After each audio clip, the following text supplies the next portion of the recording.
असुर। गपर ना होची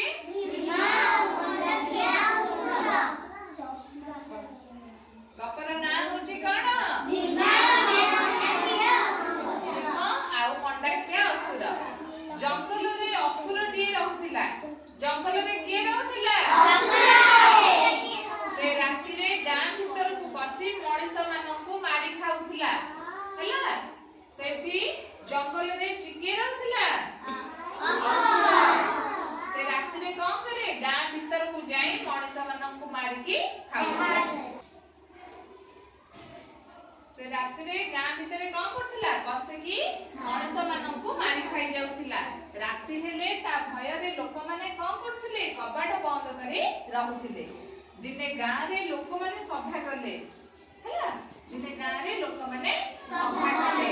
सभा करे असुर को कहिले आमे प्रतिदिन पाळी करी तुम पाखकु सगडे लेखाए मंडा पिठा पठेइबु। काको कहिले असुर को कहिले आमे प्रतिदिन तुम पाखकु सगडरे सगडे पिठा पठेइबु।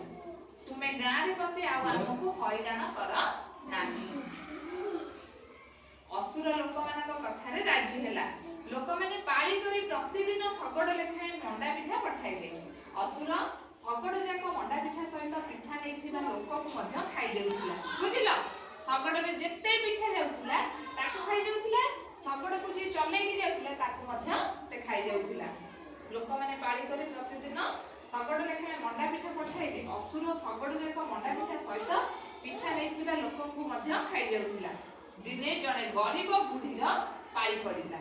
बुझिला दिने कार पाळी पड़िला गरीब बुढ़ीर पाळी पड़िला। तार गोटिए बोली पुओ पिठा नै जंगल को गले असुर ताको खाइ जीव। एक कथा भाबी मन दुखरे कांदिबाकू लागिला। के बुढ़ी लोकटी बुढ़ी लोकटी कोन कला बुढ़ी लोकटीर पाळी पड़िथिला। से दिने पिठा करिकि ता पुओ हातरे पठेइ थांता। से तो जानिला मो पुओ नै कि जीव ता पुओ को मध्य खाइ जीव असुर। सेति पई बुढ़ी मन दुखरे कांदिला। सेई गां रे पांडव पांच भाई रहउथिले। के रहउथिले पांडव पांच भाई रहउथिले।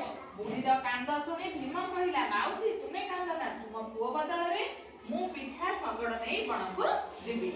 भीम कहिला तमे जाओ तम पुओ को पठाओ नाही आजि मु पिठा नै कि जंगल को जीवी। तापर दिन सगड रे मंडा पिठा धरी भीम जंगल को गले। से बाट जाक गोटा गोटा करी मंडा पिठा खाइले। असुर पाखे पहुंचला बेलू सबु जाक मंडा पिठा सरीगला।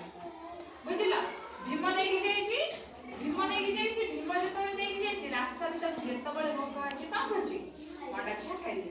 जेतबे सेठी पहुंचला मंडा पिठा ना सगड रे मंडा पिठा नथिबा देखि असुर दांत कड़मड़ करी रागी गला। गर्जन करी भीम को खाइया पाई माड़ी आसला। भीम तो भारी बड़ुआ से असुर को डरिला ना। असुर सा लड़ाई करी ताको मारि दिला। असुर को मारि देबारु गां लोके भीम को खूब आदर कले। सेई दिन थारु गां लोके मन खुशी रे रहिले। अच्छा गपटा भल लागिला आज्ञा दीदी केते बढ़िया गप।